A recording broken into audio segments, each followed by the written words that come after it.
जज्बात से खेलने की क्या ज़रूरत है कि वो कहे कि कोई दहशतगर्दी नहीं हो रही, कोई दहशतगर्द नहीं आया, वहाँ पे अमन है, ये प्रोपेगेंडा है, ये झूठ है। ये बयान ना देना, कौम को धोखा ना देना। फिर एक काम करे, आके खुल के बोल दें कि हमारे हाथ में कुछ नहीं है। डिफेंस मिनिस्टर झुकते हैं ना हमारे ना, वो आके बयान दे दे। इम्पोर्टेड वज़ीर ख़ारजा मार्को पोलो ना बने, इसके ऊपर सियासत ना करे ना, आके बता दे कि हमने नहीं किया, हमारे हाथ में कुछ नहीं है, हम इसलिए खामोश है।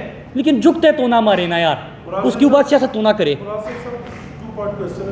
तो आपने ये सवाल उठाया कि जब पब्लिक मनी से फेंसिंग हो गई थी तो फिर ये लोग कहाँ से आ रहे हैं? जी जी, आपके भी इल्म में है कि उस तरफ से फेंसिंग को उखाड़ते हुए ले गए हैं, बहुत से हिस्से में फेंसिंग अब नहीं है। तो क्या आप इससे बाखबर नहीं है? नंबर 2 सर, आपने मार्को पोलो की बात की है, एक ऑफ द रिकॉर्ड सेशन था और मैं पार्टली उसकी इंफॉर्मेशन आपको दूँ। मैंने खुद पूछा बिलावल भुट्टो से कि इतना इंपॉर्टेंट मुल्क है अफगानिस्तान, अब तक आपने उसका दौरा क्यों नहीं किया और वहाँ से दहशतगर्दी जो है वो पाकिस्तान में आ सकती है। तो उनका कहना था कि पूरी दुनिया में किसी मुल्क ने अफगानिस्तान को तस्लीम नहीं किया हुआ, तो मैं किस तरह जा सकता हूँ। हमने बड़ी मेहरबानी की है कि जो स्टेट मिनिस्टर फॉरेन अफेयर्स हैं उनको भिजवाया है।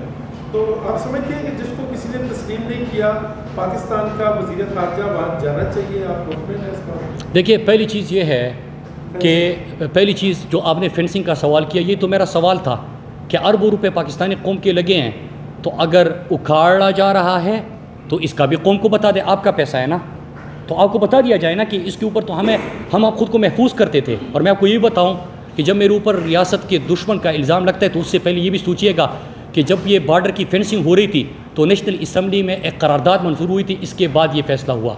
और वो करारदाद मुराद सईद की थी, ये मेरी करारदाद थी कि क्योंकि यहाँ से जब लोग वहाँ पे इल्ज़ाम लगाते थे और वहाँ वाले यहाँ पे इल्ज़ाम लगाते थे, हमने कहा कि मर तो हम रहे हैं, वो कह रहे कि यहाँ से आए थे, आप कह रहे हो कि वहाँ से आए थे, तो ये सिलसिला ही ख़त्म कर दो। तो मैंने 2015-16 में कौमी असम्बली में करारदाद मंजूर कर दी थी बॉर्डर सिक्योरिटी मैनेजमेंट के हवाले से, और उसके बाद ये फेंसिंग का फैसला हुआ था और फेंसिंग हुई। तो ये तो मेरा सवाल है जो आपने अपने सवाल में पूछ लिया, ये सवाल तो मैंने पूछा है। दूसरा, जो आपने वो मार्को पोलो की बात की, तो एक सिंपल सी बात है कि जब इमरान खान की हुकूमत थी उस वक्त आपको याद होगा कि तमाम OIC के सरबराहान एक हफ़्ते पहले यहाँ पे इस्लामाबाद आ चुके थे। पूरी दुनिया में हम अमन के किरदार के लिए पहचाने जाते थे, पाकिस्तान के ऊपर बड़ा एतमाद था, हालात आपके बिल्कुल ठीक थे। लेकिन इसके बाद अगर कुछ आपने फैसले किए हैं, आपने कहा कि वो जाता क्यों नहीं, सवाल ये नहीं है। डेलीगेशन चला गया है, डेलीगेशन छोटा गया या बड़ा गया है? गया है ना, रियासत ने फैसला किया है ना। अब छोटा गया है बड़ा गया, ये तो कोई पूरी फैसले तो वो ऐसे नहीं। वो कह रहे कि जब अब अफगानिस्तान गए, तो जब अफगानिस्तान गए तो फैसले कुछ हुए होंगे ना, कौम के सामने रखो ना, कौम को बता दो। अच्छा, मुराद सही सब भी बताइएगा कि कल आसिफ बादशाह से बात हुई और लोगों से भी वो कहते हैं कि सियासी जमातों को अब मिल बैठना चाहिए। APS के बाद अगर ऐसा हुआ था तो अब क्यों मुमकिन नहीं? तो अगर कोई दावत आती है तो तहरीक इंसाफ मिल बैठने को तैयार। ये तो ये सवाल आप देखिए, यही तो बात है ना, यही तो आप लोग जवाब मैं आपसे पूछ रहा हूँ कि हम जनाजों का इंतज़ार क्यों करते थे, क्यों करते हैं? क्या मई जून में आप लोगों को बताया नहीं था कि ये हालात होने जा रहे हैं? तो फिर क्यों झुकते मारी? क्यों आपने कहा कि मजाक है, झूठ है, प्रोपेगेंडा है? ये तो मेरा सवाल है आपसे, उसी सवाल के ऊपर आप लोग बार बार आ रहे हैं और ये कह रहे कि मिलके 13 जमातें तो पार्लियामेंट के अंदर बैठी हुई है, 13 जमातें तो हुकूमत में बैठी हुई है, और किसको अपने साथ बिठाना है? और जब खैबर पख्तूनख्वा में हमारी हुकूमत थी तो जब नेशनल सिक्योरिटी की मीटिंग हुई, एक हुकूमत को नहीं बुलाया गया था। खैबर पख्तूनख्वा के हवाले से अगर बात हो रही तो खैबर पख्तूनख्वा का चीफ मिनिस्टर उसमें इन्वाइटेड नहीं था। तो करना क्या चाहते हो यार? नहीं, मैं सच बोल रहा हूँ।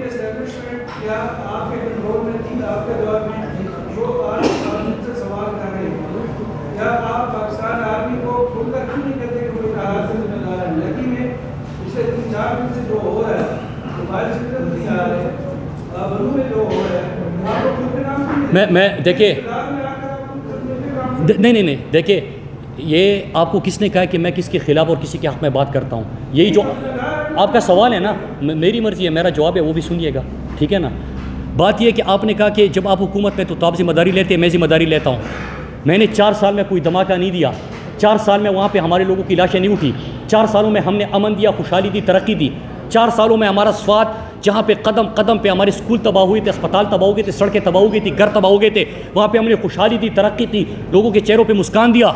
मैं ज़िम्मेदार हूँ उसका, मैं ज़िम्मेदारी कबूल करता हूँ, लेकिन जो हुकूमत में बैठा है मैं उससे सवाल क्यों नहीं करूँगा। और मेरे जो इदारे हैं मैंने उनसे भी सवाल पूछे थे।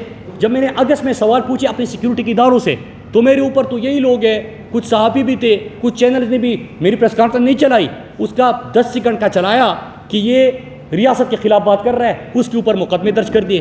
बात ये नहीं है, बात असल में क्या है कि आप कोई लड़ाई चाहते हो, नहीं चाहते, आप जंग चाहते हो, नहीं चाहते, ना हम इसके साथ हैं ना उसके साथ है, ना हम इसकी बयानी में आना चाहते हैं ना उसकी बयानी में आना चाहते हैं, ना हम इस एक्सट्रीम पोजीशन पे जाना चाहते हैं ना उस एक्सट्रीम पोजीशन पे जाना चाहते हैं। हम तो जिंदगियां बचाना चाहते हैं, हम तो अमन चाहते हैं, खुशहाली चाहते, तरक्की चाहते हैं। हमने कहा ना सियासत करनी है, करो ना बाद में यार, अमन को यकीनी बनाओ ना। हम कह रहे हैं ये वाला एक्सट्रीम पोजीशन भी नहीं, वो भी नहीं, इसके भी मुखालिफ नहीं, उसके भी मुखालिफ नहीं, हम अपने अमन के लिए खड़े हैं। तो क्या ये गलत है? इसी पे तो रही है, इसी पे तो सवाल है।